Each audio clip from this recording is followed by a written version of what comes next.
Hey, I'm Gretchen Rubin, host of the Happier with Gretchen Rubin podcast. And in a second, we're going to be joined by my sister and my co-host, Elizabeth Kraft. In the meantime, tell us, where are you watching from? It's always so fun to see where everybody is in the world. And also, are you experiencing kind of a seesaw in your moods? Like, now it's a good day, now it's a bad day. Give us a thumbs up if you're experiencing kind of a whiplash just in a single day. You might go from high to low, or like one day's good, the next day's bad, one day's good, the next day you're in the dumps again. Let us know I'm seeing already like thumbs up. Oh, hello, Zimbabwe. Wow. Okay. Lots of thumbs up too. Okay. Let's see if we can get Elizabeth. Okay. Here she is. Looks like there's a lot of thumbs up. I think people are really experiencing highs and lows, maybe in a single day. Hey. Hi. Hey, so someone says in Detroit says, I've been pretty even keeled. And that's good to hear from Detroit, because Detroit has been a place like New York City and Los Angeles where this has been coming pretty hard. Yeah, Gretchen, one thing I've noticed, I heard you asking everyone about good days and bad days, is, they say you're only as happy as your unhappiest child. Yeah. And I think a lot of people's good days and bad days relate to how their kids are doing that day. So if things are going smoothly with their kids, it's a good day. And if they're going not so smoothly, it's a very, very bad day. No, that's true. That's true. And I think something that a lot of people are struggling with too is like their children's disappointments, because of course, in the context of everything that's happening, the fact that you don't get to go on that play date, or you don't get to have that birthday party, or you don't have that prom or whatever, we can all put that in perspective, but it's also very sad when you think of your child just being disappointed about something that they would otherwise be doing, or even something as simple as like going over to your grandparents' house, or seeing your cousins, or whatever it might be. Yeah. Someone says real highs and lows. And I think that's common. Sometimes you feel like, hey, I'm safe and I have food and I love my family. And other days you feel like, how could this go on for another however long? Yeah. Someone said kids have a huge influence on daily moods.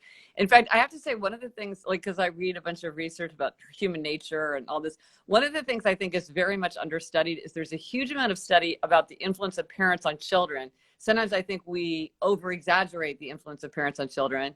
But there's very little influence on the influence of children on parents, which if you're a parent, it's huge. Yes. And listen, you and I used to tell our parents, we're like, easy children make good parents. Like, that's true. We make it look, you guys look good. But they would always say, yes, we did. Yeah. But I do feel like, and also part of it is you're in the house with them all the time. So if somebody's is in the dumps or in the blue mood, it's contagious. That's the phenomenon of emotional contagion. We really infect each other with our moods. And so then, so this leads to another question. Give me a thumbs up if you feel responsible for kind of being the one that is going to try to get everybody else even, or like, see the funny side, or like lighten the mood, because that's a lot of responsibility, and that can get very exhausting, especially if it's not just like for a day or a weekend, but it's like for weeks on end. Are people feeling pressure to sort of be the sunshine, which we should all...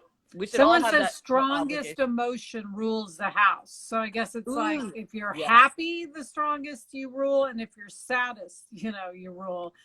I don't feel an over amount of pressure to like make the others, I guess, happy. But I do feel like if Jack, for instance, points out to me that I'm being corona crabby, then I do need to be like, oh, I'm sorry, and apologize right away and pull myself out of it. Like, I don't feel I need to put on an overly happy face, but I do feel like I need to control my own pettiness. Yes. Well, and I don't know if anybody else experiences this, but sometimes something will come out of my mouth and I'm like, wow, I didn't mean it to sound that way. Like, I'm not really that annoyed or whatever.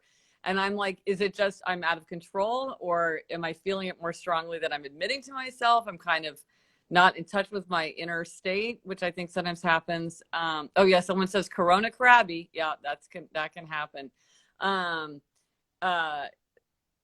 Someone's asking if I would have been more stressed if one of my pilots had gotten picked up. It's hard to say, probably, just because that would feel like it was out there hanging in the balance. I mean, in one sense, no, because everyone's pilots would have been shut down and I would be in the same boat as everyone else. But at the same time, it would have been stressful just sort of not knowing what was going to happen.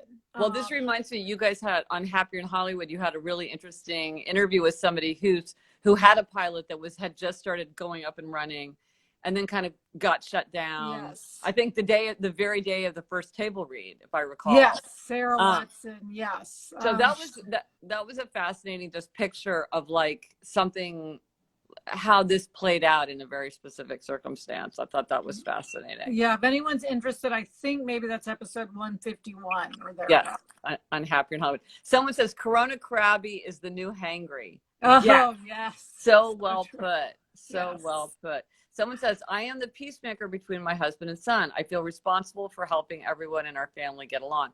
I think a lot of people feel, I mean, and again, you know, they say in every good relationship, both people feel like they're getting the better deal. Yeah. And I think it's best when everyone feels like they are kind of the one who's trying to keep the mood good, because if everyone's trying, that's good. But I don't think, it was funny, Gretchen, because I was telling Adam about something the other day, like, oh, this person got hung up on by so-and-so because this happened. And I won't go into the details. And Jack called from across the room. He said, oh, he goes, they must have been cracking under the pressure. So it was funny to me. One, I have to remember he's always listening. And two, that he sort of had the, the distance to say, oh, that sounds like someone cracking under the pressure. Yeah. Yeah. Well, it's a good reminder that like people may be acting out of character. Someone said, I was so sad and crying, realizing I wasn't going to get to finish teaching my class. And I let myself just feel that for the evening. And I felt better the next day. Yeah, I mean, thumbs up if you've sort of said to yourself, I'm going to let myself sort of feel my feelings. I'm not going to try to fight it. And then I'm going to try to then, the next day. I don't know about you, Elizabeth, but I'm really one of these people where I really do feel better the next morning, where, they're always like, everything looks better in the morning. I really experience this. And I've learned over time to really remind myself, or maybe even like go to sleep early just because I'll feel so much better in the morning. Do you feel that way?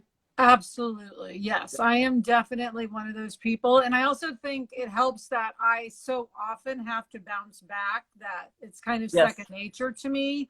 Yes. Whatever's happening, I usually bounce back in the morning. You do. You do. Now, Gretchen, someone says they find themselves bursting into tears a lot, but then it passes. And I have heard that from many people, that they just kind of burst into tears, let out, I think it's letting out some pent up anxiety, maybe. Yeah. I have not burst into tears, but it's not too late. Someone says you have to acknowledge the feeling instead of dismissing them, for me and the kids. I think that's very true, that it's much better to say, like, this is what I'm feeling. Yesterday I talked to Dan Harris about meditation, and that was part of what he talked about, is that it helps you sort of say, like, well, these are the feelings that I'm having, and there they are. And isn't that there they are. And I don't have to like react to them, and I don't have to act on them, but I can just recognize them. If you're just joining, I'm Gretchen Rubin, and this is Elizabeth Kraft. We are the hosts of the Happier with Gretchen Rubin podcast. And right now we're talking about the question of like, are you having like good days, bad days? Are you feeling kind of like a seesaw, either in one day or over the course of days? It's interesting. And do you have like thumbs up if you have a kind of a problem time of day? Because it's interesting. Jamie wakes up low. I wake up high. He wakes up low. So that's good. We're complementary. And Eleanor has like a coffee hour dip, like 3 to 4 is when she will often, she says, feel low. And I think it's interesting to have that kind of self-awareness of even just kind of the rhythm of your moods. Yeah. But it's probably also your kids too. Like if your kids are really crabby because it's hard for them to get on, and then they're really happy when they can then like go out and play, then that makes you feel like that's a better time. Oh, somebody says late afternoon. Someone says, yes, definitely a roller coaster. It seems like it's worse in the evenings after work. Well, so it might be that that you do better when you're absorbed in something. So that might be like a good thing to think about. Like, is there some kind of creative project that you could become absorbed in the evening, or some fantastic new TV show? Yeah, and Gretchen, tips for sort of getting out of a bad day. Oh, yeah. One person just commented that they take a shower. Yes. She said, I know you won't agree with this because you and I have talked about how we don't love showering. Yeah. But Mom is a huge believer, and we talked about this on Happier, that if you want to change your mood, take a shower. Yeah. And I do find that true. I mean, I do think taking a shower resets something inside of you. Yeah. And then my daughters both swear by showers. They will often take a shower to change their mood. And this makes sense. I mean, I've been, now I've been thinking so much about the body and the senses for this book that that I've been working on. And it's definitely the kind of thing where you stimulating your body in some way really does go to your mind. I mean, in fact, maybe I should do that. I mean, I don't like taking showers, but maybe I need to embrace showers in a whole new way, because people keep saying, like, why don't you just embrace showers? And I think it's because of the drying your hair. I think I will personally, as your sister, challenge you to just let your hair air dry and just see what happens. It may be absolutely because maybe it'll look exactly the same. Yes. You don't know. Yeah, I don't know. Someone says, Gretchen, the 4 tendencies help me counsel and care for my family at this time. Thank you. Oh, I'm so glad to hear that the 4 tendencies is helpful. If you do not know, if you are an upholder, a questioner, obliger, or rebel, you can take the quiz at quiz.gretchenrubin.com. And I will say, if you are having conflict with some member of your household, if your child is saying things like, why should I do this dumb homework? Or somebody's refusing to do anything you ask them to do, or you feel like somebody won't do anything unless you check on them 10 times a day, the 4 tendencies may explain to you why they are behaving that way and how you might get them to change if you want them to change, or at least make it easier. Oh, see, someone says after 9 p.m. is the worst for me. 2 o'clock, I'm tired. Late afternoon for me too. Monday was a pendulum day. I am morning my Monday routine with what I used to do when I sent my kids and husband off to school. Well, that's interesting. Do people feel like there's a day of the week that is different? Because one thing we've talked about, is there like a sameness? I have to say today, Eliza had a little bit of a freak out because we just got the announcement from our governor, Governor Cuomo, that we are basically in this holding pattern until May 15th, which to me, I'm like, yeah, I mean, what did you expect? I like, to me, this hardly registered. Eliza was like, whoa, step back. What? Yeah. And I was like, I think that's a time when a lot of people have the pendulum, everyone keeps calling it in the comments, when new news comes out that like, oh, school's going to be closed the rest of the year. That announcement has not been made at Jack's school yet. I'm fairly sure it's coming. That will be a moment, you know what I mean, where everyone vents and is upset. And then, even if we kind of think it's coming. So I do think the those changes also kind of spin people. The announcement that there, at least in LA, there aren't going to be like sporting events that you can go to. I think teams will likely be able to play without an audience, was a big setback, I think, for a lot of people. Not for me, because I don't care about sports, but for others. Yeah, and it's a big sports time. This is interesting. Someone says, I've been overly emotional whenever there is an acknowledgement of healthcare workers, as my husband is in there at the hospital working and taking care of his patients. Well, I got to say, I get very emotional, and I don't even have anybody there. It's like it's a very moving and transcendent thing, even to think about. And so if it's you or someone who's close to you who's actually on the front lines, I can see why that would it would fill you with a lot of kind of unmanageable emotions. So that's someone says mornings, because I feel like there's no point in choosing a time to start anything since I have all day. Fascinating. Okay, thumbs up if you feel like that's a problem for you, that like starting, because there's no like, I have to be at my desk at 9 a.m. or some people I think are liking this flexibility. Like I was just talking to a friend who said like she's got 2 children who naturally sleep very late. One's like in 5th grade and one's in 9th grade. And she's saying like usually she has to crack the whip. It's 6 a.m. Get up, breakfast, out the door. Do you have your stuff? And now she said they're more like coworkers. Like they get up, they have breakfast at 9:30. Everybody kind of like logs in. And she says it's just like such a relief.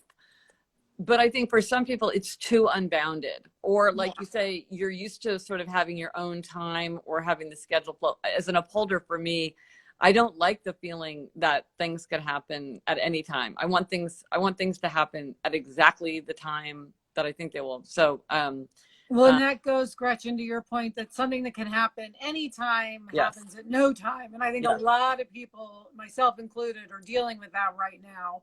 One thing that does help me is I set my alarm for either 7:30 or 7:45, depending on the day, every day, Monday through Friday. And definitely getting up helps me. Like, you know, if I slept till 11, I would be very depressed. Yes.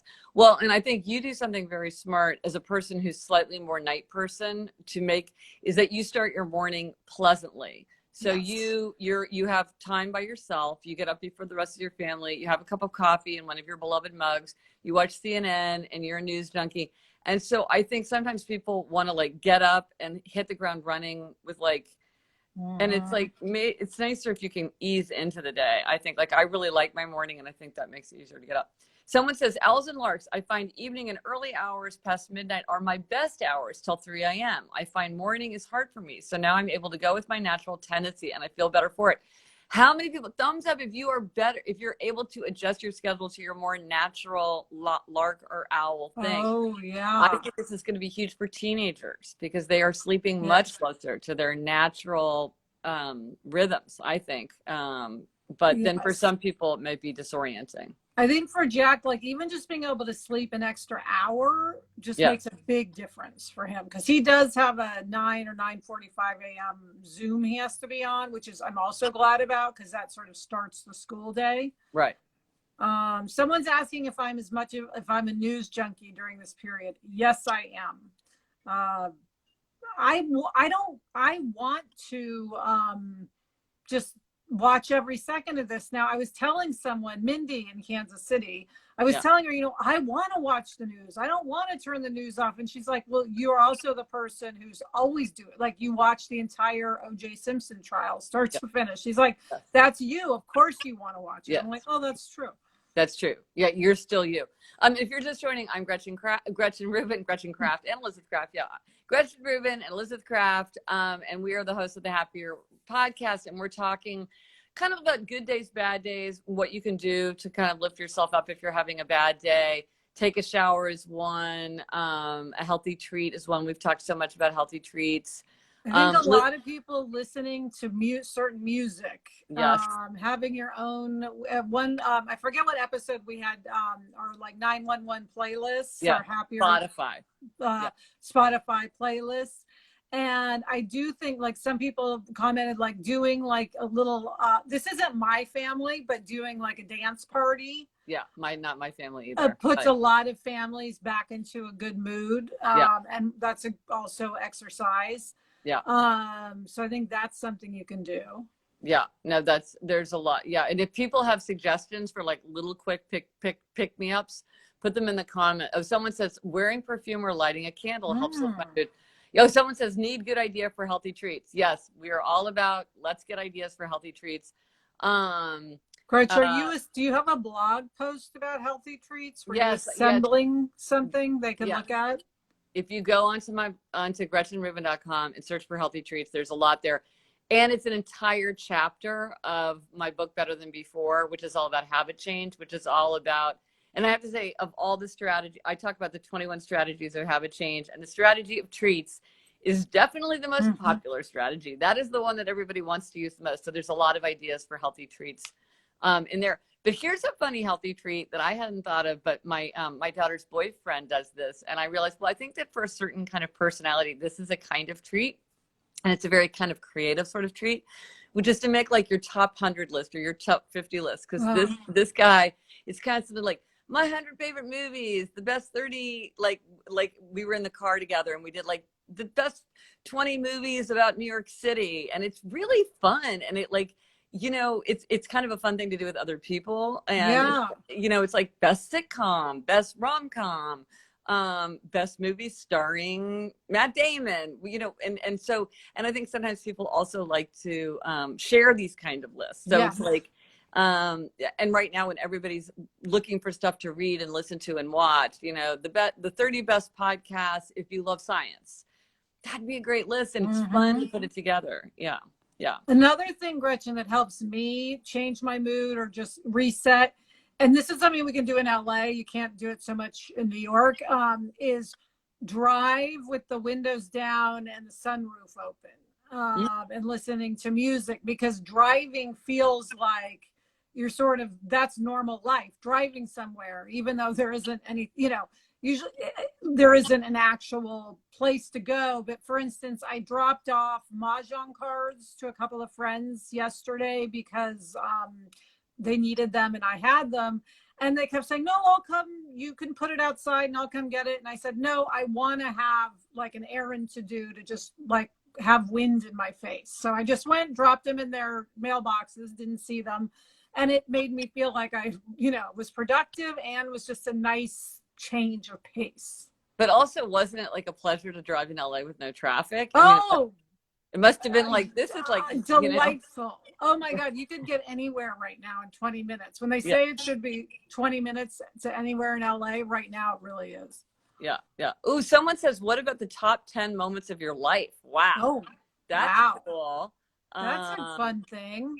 Somebody says, is your daughter missing the boyfriend during sheltering at home? Yes, she is, I would say. But I mean, the thing is, he is too. Like, it's not like, you know, it's nice as a parent. It's not like it's my rules. It's like, okay, man, this is just, this is the thing. Oh yeah. Best lists are fun. See, I hadn't thought of, someone says long walks with my teenage daughter feels like such a gift. You know, I haven't been trying to get we went on a family walk this weekend and it was really great. And I have been thinking I should try to get my daughters to go walk with me, also because I want them to go outside and also because I want them to get more exercise. Oh, but let's switch now to talk about the challenge, because I'm really excited about the challenge. Yes. So, here's the challenge. The challenge is there something in your house that you have never used? Your challenge is to use that thing. And I will tell you my challenge. So I love eggs. I eat like 1,000 eggs because I'm a super low carb person, and eggs are a great food if you're a low carb person. And Elizabeth, when you and I were on our tour for the Happier Podcast live tour, we would always go to Starbucks because they had that protein pack thing that was like the perfect dinner for you. So we would go there. And there, I can't remember the name of it. There's like put it in the comments, folks, if you know what this is called. They're like egg cups, or like, they're kind of like the poached egg cups. Is it like a poached? It's not really like a poached egg. It's like a mini souffle almost. It's like a curious egg product, but you can eat it room temperature. It's basically like 2 bites. It came in, I think, a pack of 2 egg bites. Thank you. Yes, egg bites. So I got into the sous vide eggs. Yes, exactly. And people know exactly what I'm talking about. I was completely enchanted by these because it was like a totally new form of egg. Yeah. Eggs, it is the most flexible thing in the world is eggs. I eat them in so many different forms. So I was so excited by egg bites that I bought this thing, which is a Dash egg bite maker, and it's got these cute little cups there. Oh wow, look at that. It's like very small and very cunning, and I was like so excited to buy it, and like, you know, got it, and it was like, this is going to revolutionize my life, and I haven't used it yet. And that was, I mean, I got it right when we were at the end of that tour, so that's months and months ago now. And somehow, just that first time trying it, because I'm always like, but I love scrambled eggs so much. Maybe I'll just have scrambled eggs. But I think if I did this, it would open up a whole new low carb category for me.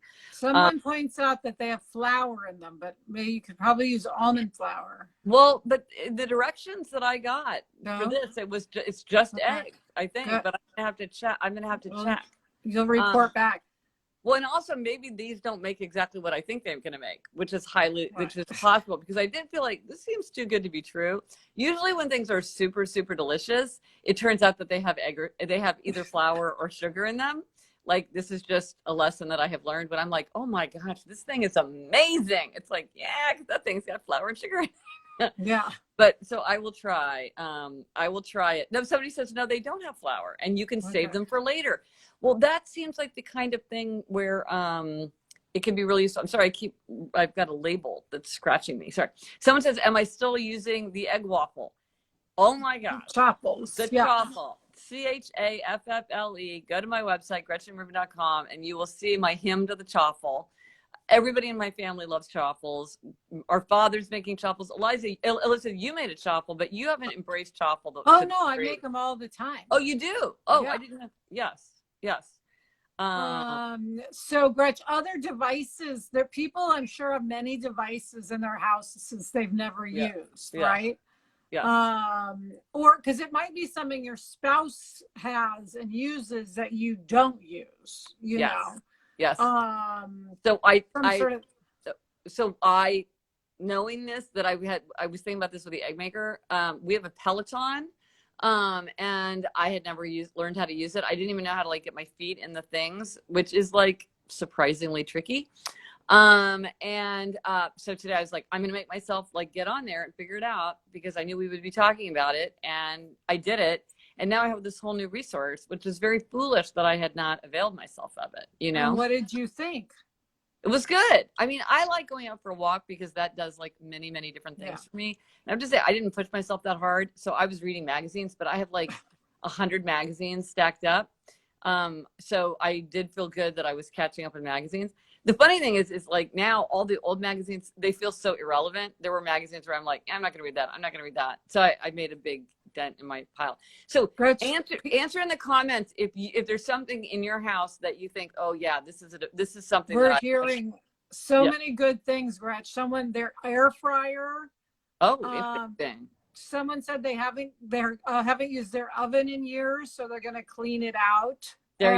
Jamie cleaned our oven. He was so proud of himself. Well, I think they're just taking the storage items out. Oh, okay. Someone else mentioned, I think, Insta Pot, which we have an Insta Pot that I got Adam for Father's Day like 4 years ago that we've never taken out of the box. There you go. Do you know what an Insta Pot is? It's like a one-pot cooker. It's supposed to be the most easy, amazing thing on earth. Like you just put things in it and leave them, and then you come back and you have a delicious meal. Okay. Ice cream maker, someone says. Panini maker. Essential oil aroma diffuser. Okay. But here's the other thing, though. If you feel like realistically, I'm truly never going to use this thing again, and it's still in the box and it's still never been used, consider giving it away. Because if there's somebody who's like, all my life I've wanted an Insta Pot and I can't afford one, and I would be thrilled to go to a thrift store and see like a fresh new one with everything still in its packaging, then maybe let it go into the world and be used by somebody who will embrace it, rather than using it once and then never using it again, because it's just not as nice for other people. Like using something one time is the driving it off the lot thing. And so, and especially things that were gifts, like I do feel like if you feel like you realistically aren't ever like this egg thing, if this egg thing works the way I think it would work, I might use it once a week for the rest of my life. Right. So that's worth getting out of the package. But if I had like a fondue maker, I'd be like, man, that's just not me, you know? Right. Yeah. Someone says they gave their Insta Pot away. Oh, there you go. There you go. I have an ice cream maker I need to use. Someone has a bread maker. I mean, the amount of bread being baked. Yes. I saw a funny thing online where someone said Los Angelinos are like, have finally like something has made them more scared than carbs. They're more scared of COVID-19 than carbs, and they're eating bread. Oh, that's funny. Someone says my guitar that I haven't touched in 15 years.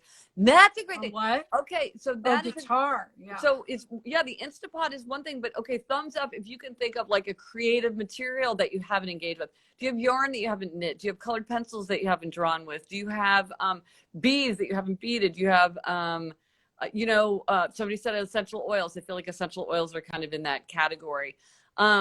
Are there materials that you could get back into? Because that is also super creative and super satisfying to use. Somebody was saying how their mood was dipping. A lot of times if you're doing some kind of creative thing, that can be a mood lifter. And so, and I don't know, a lot of crafty people tend to have, you know, it's fun to buy materials, and sometimes we can get a little ahead of ourselves with materials. So maybe this is a good time. You can't go out and buy stuff. It's like, okay, now I'm gonna make that baby blanket or whatever that I've been meaning to.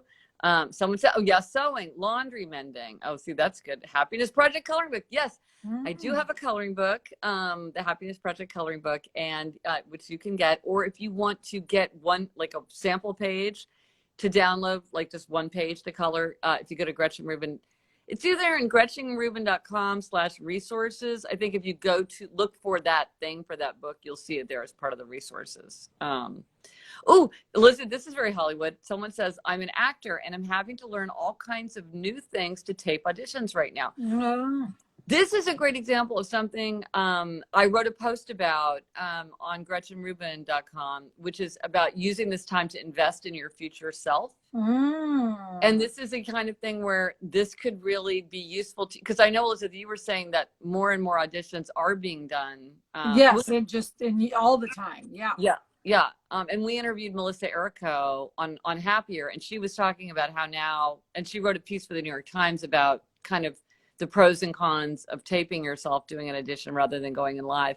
And so this is a way to invest in your future self, like really figure out how to set it up right for yourself. Yes, because in auditions, especially, lighting really makes a difference. Yes. Good lighting.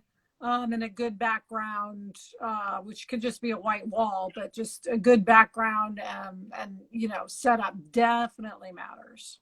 Well, we talked the other day about when that thing on John Krasinski's Some Good News, where all the cast of Hamilton came in, and I was just so struck by the one, like this super beautiful woman who had this like gorgeous lavender background that exactly set off her features. I was like, that's the person who's put some thought into this background thing. And then there were other people who were like in their basement. Yeah. Oh, someone says they're sewing masks for healthcare heroes. Wonderful. That's great. A lot of people who know how to sew are really feeling like they are getting the chance to do it. Someone says, I have a brand new jewelry tool I have never used. That's great. Use your jewelry tool. Someone says, if I could figure out how to crochet, I could use the darn yarn. Yes, that's, oh, here's people giving advice about how to learn how to crochet. Oh, that's good. It is interesting just how many items we all have that we haven't used. Someone mentioned a Polaroid camera. That's a fun one and an easy one. Oh, and you could do kind of a thing around this time. You could just like the Polaroid array. That's even the kind of thing where you could frame it. Polaroid pictures are super cool artifacts. Yeah. Andy Warhol took thousands and thousands of Polaroids. They're really interesting. And then I could imagine somebody framing them and doing some kind of like really artistic kind of COVID-19 montage with Polaroids. Like that could be really cool. Oh, a bike.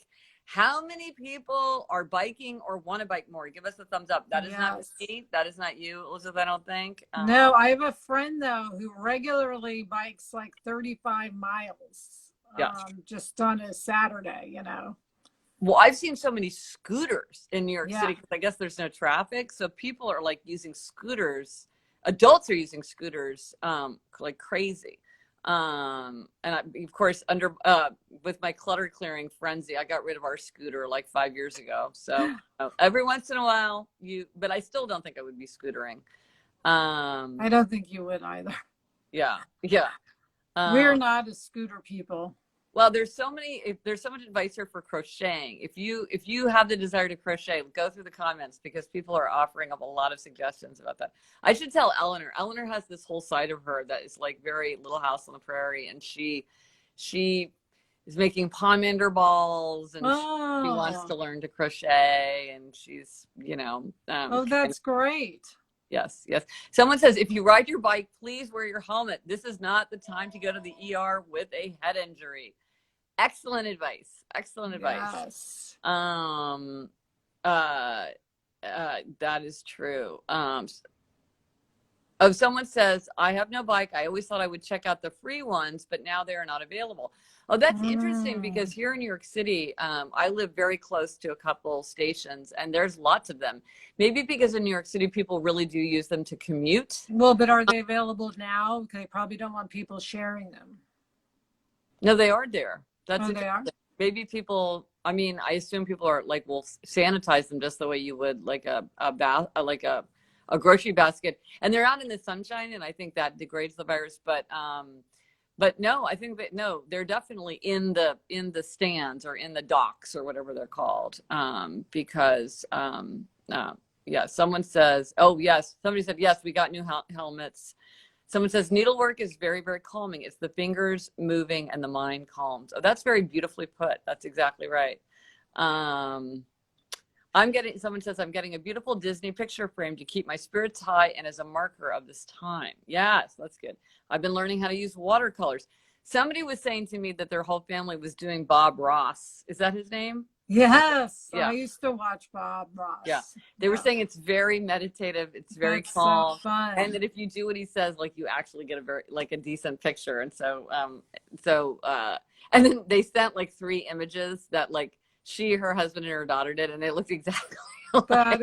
That's amazing. Yeah. That's a really funny memento. Yes. Okay, so now let's do the accountability. Yes. And okay, what are people holding themselves accountable for? Put it in the comments. Our eyes are on you. And if you did something that you're holding yourself accountable for, give yourself a gold star so that we know that you did it, that you've crossed it off your list. Oh yeah, someone says, so I purchased through my local bookstore Gretchen's book of coloring book aphorisms. Wonderful. I hope you enjoy that. That's so fun. Gretchen, I have a new thing I need accountability for today. Yeah. I need to be accountable to do reading for work. I have 2 things I need to read, 2 potential projects. You know, we're always sent books. And I just, for some reason, have been putting it off. So I need to read those because I need to know if we're interested or not. So so that's my accountability. I need to read for work. Okay. And then I have my group of snack burst people who's not snack bursting before bed. Someone says, no more eating after dinner. Going to brush my teeth before I do the dinner dishes. Excellent. That's a great idea. Ooh, lots of walking daily. How many people are doing Walk 20 in 20 with us? I'm good on that. Oh, and by the way, I'm Gretchen Rubin. This is Elizabeth Kraft. We're the hosts of the Happier podcast. And now we're doing the accountability check-ins for everybody. Yeah, somebody says walking 20 for 20 and lots of reading. That's 2 good things. You should get 10,000 steps. I started a new book that I've had for months. Oh, hey, okay. Maybe that's going to be a challenge tomorrow, which is start a book that you haven't started, because that's like using a device or using something that you haven't been using, reading a book that you haven't read. Which reminds me also, remember, if you want to talk about, if you want to read the book that we're reading for a virtual book club, it is Home Cooking by Lori Colwin. And we will be talking about that April 21st. If you want to order it from an indie bookstore, go to bookshop.org, and that will help you if you don't know an indie bookstore that you usually order from. I also want to point out to everyone, Casey Schwartz's book, Attention, a Love Story. I can't tell if I'm holding it up right. This is actually the backward, because I read it. Oh, it looks backward. Yeah, Attention, a Love Story. We talked to Casey on the podcast yesterday. Listen to it because it's really interesting to talk about attention in this time when paying attention, I think, is particularly difficult. Yes. And the book reads a lot like a memoir. It's a good read. Memoir. Yeah. In fact, I'm trying to popularize this term, the reported memoir, because I feel like that's a thing. Like my books are kind of reported memoirs. But then some people are even much more reported, where it's very journalistic, but it's hung on someone's own personal story. I love that way of telling a memoir and giving information. I think it's great. Someone says I'm reading Don't Overthink It by Anne Bogle. Anne Bogle, of course, is the one who has Modern Mrs. Darcy, and she has a great blog. What's the name of her podcast? She's got a great podcast too. But anyway, she's a great book recommender. She is a big reader, and she's really good at recommending books. Someone says menu planning for the week. Okay, that's good. Ooh, that's a good accountability. Yes. I guess I'm going to try to crochet. Staying active outside daily. Yes, go outside. Go outside. Writing in your journal. Yes. I need to stick to working hours from home. That's the thing. A lot of us are working from home. Like, you got to work. It's hard.